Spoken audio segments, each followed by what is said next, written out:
Lord Seventh, is a priest novel. This is an audiobook made by fans for other fans. Disclaimer. The main couple of the story is made up of two men. If you don't like it, don't listen. Thank you. Remember, subscribe and click the bell to stay updated on all the new releases. Enjoy. Chapter 47. A Worldly Blizzard. Ch47 had been feeling unhappy recently. Ever since the scourge that was Prince Nanning Jing Beiyuan had come back from the Guangs, he had been unhappy. In particular, whenever he bumped into him in court on occasion, the way Jing would peer at him with a fake smile while giving him respectful well wishes painfully stuffed up his chest. He hadn't thought so before, but, thinking back after a reminder from Daoist, it seemed like all the very many events that had happened behind the scenes were the doings of this young prince. He had previously thought the guy to be decent looking, which had faintly aroused his libertine heart. Upon seeing him now, though, he felt that there was an enormous shadow behind that pair of beaming, peach blossom eyes, no matter what. Even his gaze being stuck upon him gave him a sense of unease from the staring. Suqingluan had been planted at the crown prince's side, but that hadn't borne fruit. The woman had apparently been neatly hidden away by his dear little brother, and getting her out for a trip was too difficult. In addition, the crown prince apparently only harbored a tiny, recreational inclination in being with her, and he did nothing but say uninspired words, drink alcohol, and listen to songs. Anything of utter importance wouldn't be spoken of in her, a songstress's, presence, either. If Helian Zhao's power was claimed to be in the south, and the Guangs were controlled by his hand, then Helian Chi's power was in the northwest. Bai Tunfield's Zhao Zhenshu was someone who would come with a single look, completely unlike a tall tree that attracted wind like Liao Zhendong had been. He never slacked on giving things to his superior each year, and bribed on all levels appropriately. For all these years, Zhang Zheng and that gang of not yet dead things had been steadily watching the northwest, but Zhao Zhenshu was a true talent, and they couldn't grab a handle on him. For that reason, starting from the year the eldest procured that dancing, demonic cat out of nowhere, Helian Chi got an idea. The northwest was considered a border area, and its landscape was naturally quite different from the capital's. Since it also had a few unusual creatures there, he ordered Zhao Zhenshu to smuggle a lot of them over. He granted them as they came to curry favor with Helian Pei. In those same intervals, he used the opportunity to color his eyes towards Jing Beiyuan. Daoist and Helian Chi discussed that, prior to watching him, the crown prince was unremarkable, and their biggest enemy was Helian Zhao. These years, however, the former had grown, his wings looking to be getting more spread out. Lu Shen was young, but had entered the military privy council, and at assembly that summer, He Yongxing, Marquis Jingji's son, had also been nominated into the Ministry of War by Helian Zhao. Helian Zhao had seemingly joined up with the crown prince, suffocating Helian Chi a bit from the pressure, and making him always feel surrounded by enemies. His own territorial power was getting nibbled away bit by bit and swallowed down like a whale, too. Even so, Daoist claimed that despite those people looking like they had vast influence, it was nothing more than a meaningless pledge between Shu and Wu. In the meantime, though, there was one person that needed to be removed, and that was Prince Nanning. Even the eldest scion could be grasped in his palm. For a moment, there was nothing to be done, as no one had made out a crumb of weakness in him for so many years. The depth of how low he lied was plainly visible. He's a slick person, and his skill at scheming is terrifying. Nevertheless, he is not without weakness. You need only to say a set of words in the presence of the Emperor, Second Highness. Daoist conspired with Helian Chi. What words? The other asked. Daoist beckoned him to lean his ear over, speaking lightly. You need only say to him, all we brothers have grown up. Even little Beiyuan, who had followed the crown prince back in the day while calling him big brother every time he opened his mouth, can act on his own. He smoothed such a terrible mess in the Guang's back out, and there was no objection to it all across the civil and military ranks when speaking of it. And so on. He will inevitably know what's going on. Sure enough, Helian Pei actually did drift apart from Jing Beiyuan. Helian Chi was briefly unknowing of what he was feeling on the inside. Luckily, Daoist had a genuinely accurate hold on the monarch's designs. Jing Beiyuan was a flunky that Helian Pei had set aside for Crown Prince Helian Yi. Now that this chamberlain had gotten too precociously wise in his youth, there was a vague feeling that the Crown Prince could no longer steer him, so he inevitably became unsanctioned in the emperor's heart. Sadly, he had excavated his thoughts like so to curry favor for his father emperor, yet the other was still single-mindedly plotting for the sake of that fame-angling Helian Yi. Unpredictably, that Jing Beiyuan was quite intense. In order to pacify the emperor's heart, he deliberately labeled himself as a cut sleeve, and had now admitted such before the emperor. He would never take a wife nor sire children in the future, and if he didn't say so, he would then be deceiving the monarch. Daoist couldn't refrain from being stunned for a very long time, shaking his head and sighing once he was done. This guy is really... When one could not tolerate tolerating someone anymore, they would then scheme against them in a way they hadn't dared to scheme before. However, Helian Chi didn't foresee that he would cut off his own family line, so what else could he even scheme? Shameless people indeed constantly thought that every person in the land was as shameless as them. Even more unfortunately, Mount Tai had suddenly suffered an earthquake and landslide, putting every level of the court and society into one mass of chaos. The emperor's anger was vanished and let go of once this critical event overtook them, and he released Prince Nan Ning from his house arrest. The day after Jing Beiyuan came to court, an imperial censor's manifest once again brought up an old matter, seizing the topic of the Northwest's instability and insinuating that the spring market in Baitan Field was unclean. Before Helian Chi had any time to rage out of shame, the disaster that was Jing Beiyuan tossed out some bad ideas again, saying crap like why the Eastern Emperor toppled is unclear, Your Majesty should lead all the officials in fasting and praying for blessings and such. In guilty conscience, Helian Pei hastily agreed, proclaiming that there would be a 3-month fast, no meat was to be eaten, no illness was to be inquired after, no marriage was to be had, no regard was to be given for criminal law, and no merrymaking was to be had.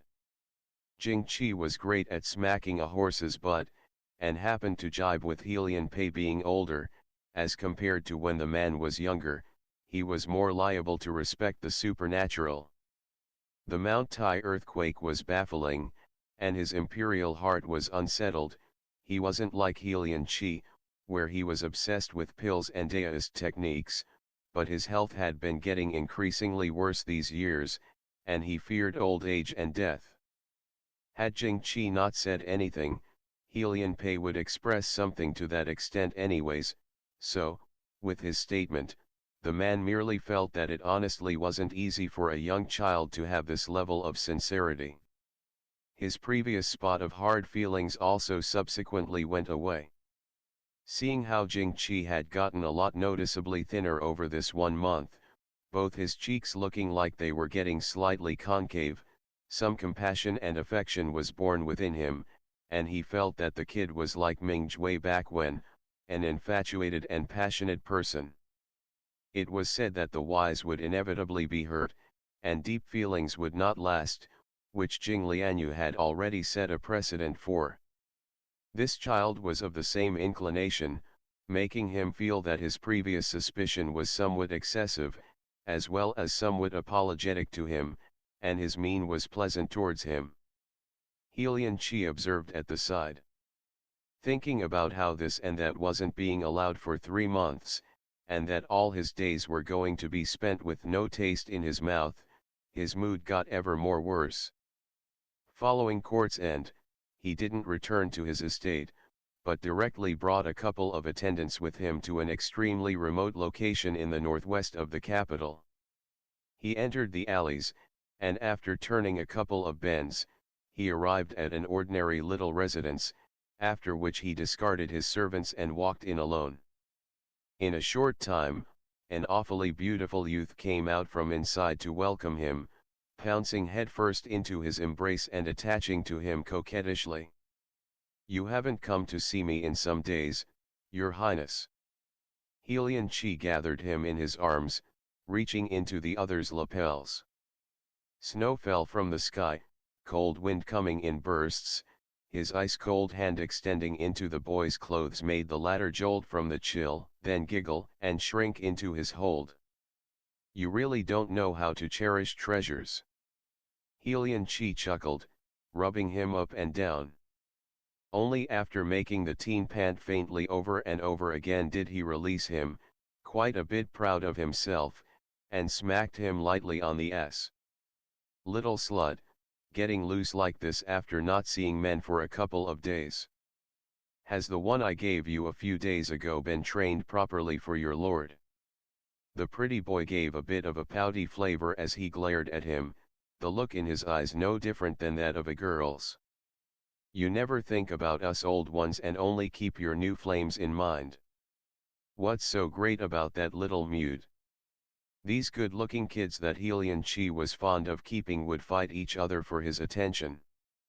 Upon hearing him grumble in discontent, he didn't get angry, and snatched the youth over, pinching him hard on the chest. The teen let out a soft cry. The moan coming out of his mouth got blocked off, and all he heard was Helian Chi laughing next to his ear. "Don't get mad at me. Wash yourself up at night and wait in your room. It'll be your perk." Only then did the boy get himself out of his arms, happily leading the way in front. The weather was all the more overcast. The first blanket of snow began to fall. Helian Chi was unaware that, at the mouth of a street 2 lanes away from him, there was a run-down carriage that had been parked there for ages.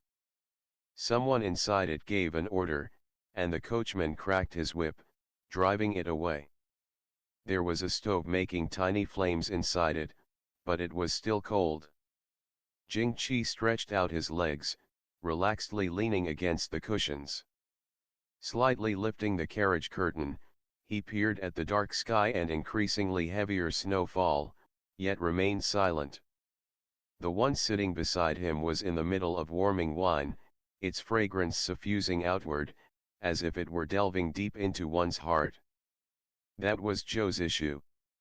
Noticing that he hadn't said anything for a long while, he gently asked him, "What is it?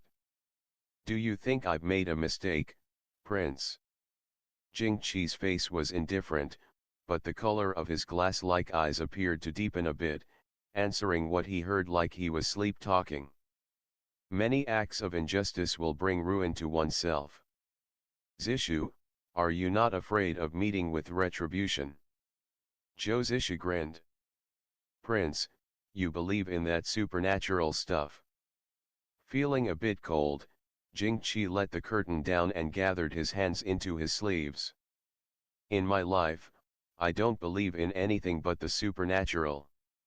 Zhou Zishu poured the warmed wine into 2 small cups, passing one over to Jing Chi first. "Here you are, Prince." Jing Chi took it, placed it under his nose, and lightly sniffed. Eyes hooded, his handsome profile was encircled by dim light, like it was made of porcelain. Zhou Zishu took a shallow sip like he was living it up, enjoyment all across his face. "Alcohol is banned during a fest. Today is our last drink. TCH, you flapping your lips in the throne room made us drunks of all sizes suffer. Zishu." The smile on Zhou Zishu's face paused. Be at ease, Prince. I confiscated everything off of young Lord Zhang, searched him over a good couple of times, switched out his clothes inside and out, and gave him a muting drug so that he can't talk for 3 months, he said, grave. It was done in absolute secret, so even he himself is in a haze about it. No matter how one looks at it, this is Helian Chi drooling over another's charms and being in a rush to snatch them back to his place, not bringing anyone else to mind at all. He picked up the corner of his thin mouth. Once this is all over, I'll guarantee that young Lord Zhang will cut his own life short, of course. When the time comes, the dead will give no testimony, and it'll be all the better. ChiChi privately came out to this meeting with Jing Qi wearing no mask, his original appearance exposed. The outline of his features was distinct and profound, and his nose was tall and straight. He could be described as handsome, despite those abnormally thin lips. There was a saying that people with thin lips had thin emotions, decent at origin, they were the utmost of clear-headed, and the utmost of unfeeling, in the world. What a shame that Liang Juxiao, the fool boy, believed with all his heart that his eldest sect brother was a figure of indomitable will and noble-like character. Jing Qi sighed. Zhang Tingyu, son of Zhang Jin, provincial coordinator of Gansu. He's isolated in the capital, and his family background is all the talent he has. I'm not acquainted with him, but I know that he's a bit mediocre in other aspects, and his prospects for the future can't be weighed. Is destroying him for no reason like this not moving your conscience in the least? ChiChi smiled. No reason? Those words can't be used like that. What good deeds has Zhang Jin done with Zhao Zhenshu these years? With a father like that, littlest Master Zhang dying isn't an injustice. His old man is Helian Qi's lackey, and I delivered him to Helian Qi's rear courtyard. Isn't that just a son continuing his father's legacy? Besides, he lowered his voice, looking at Jing Qi. If I truly did handle this in a way that violated heaven's law, would you be able to look on blankly and only admonish me a bit in private like so, Prince? In just a few words, he specifically implicated Jing Qi in this, as well. Jing Qi abruptly realized that he had nothing to say. He drew back the corner of his mouth with some weariness. At this moment, the carriage stopped, and the driver quietly spoke up from outside it. Manor Lord, the prince's coach is up ahead. Jing Qi downed the wine in one gulp, setting the cup down. Extraordinary times call for extraordinary measures. I can't denounce you on anything, either. Zishu, as a friend, I'll give you a bit of advice: perform less immoral acts, and take care to repent in the future. With that, he tunneled out of the carriage, and left without turning back. Immoral acts. ChiChi smiled and shook his head, then poured himself a glass. Once he drank it up on his own, he shortly knocked on the coach door and ordered, "The prince is gone, so we're going back, too." If one wanted to accomplish first-rate deeds, they had to be first-rate cruel towards others, and even crueler towards themselves. Immoral. How many people in the world were moral, really? Jing Qi rode back to the estate in the heavy snow. Unexpectedly, once he pushed open the gate, there was a snow person presently waiting for him in the courtyard. Wuxia was standing there, flanked by Ping'an and several servants that were holding umbrellas for him. In the continuing wind and snow, however, they blocked nothing, making him quickly turn into a snowman. Jing Qi was stunned. Wuxia nonetheless scrambled to speak first. "I just noticed today that a Shishan passed and you didn't come back. I came to see you. I was scared something happened." Jing Qi's heart warmed. "You've been waiting here, then," he couldn't help but ask. I came in from the side gate. I wouldn't cause trouble for you, Wuxia said carefully. Jing pursed his lips, but didn't know what he ought to say to him, so he had to go glare at Ping A. And did you grow your eyes to breathe out of, or what? You hung the chamois net out to dry on such a windy and snowy day? Is this how you treat guests? You're getting more and more brainless, to have still not brought him to change out his clothes and get him ginger soup from the kitchen. End of the chapter. Stay tuned for more BL.